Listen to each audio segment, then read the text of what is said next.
Here's the perfect way to eat a beef sandwich at Black's Barbecue in Lockhart, Texas.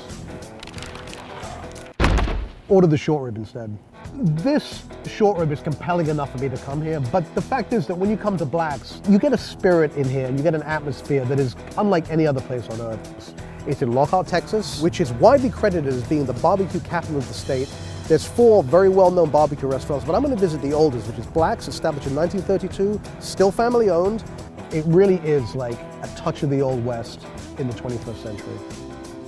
Short ribs are notoriously tough to cook because they have a lot of collagen that you need to break down into gelatin. It has this incredible marbling inside, rivulets of fat just working their way through the meat. So this has all the hallmarks of great barbecue. You have the dense bark on the outside, and then on the inside you have this really just so juicy and flavorful. Okay, that's enough yapping. Let's get in there and see what's going on inside this rib.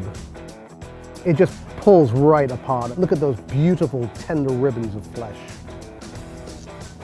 You get the smoke, and that's kind of what hits you up front, but then you get the flavor of the actual meat underneath, almost like the tenderness of a long braised stew, but then you have the external crunch of like a good steak.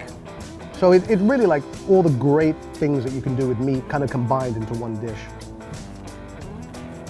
I think pound for pound, you get more flavor out of short rib than almost any other cut of beef. So when you visit Lockhart, and you must visit Lockhart, go to all the places, but do not miss the beef short rib at Black's Barbecue. Thanks for watching. For more meat shows, subscribe here.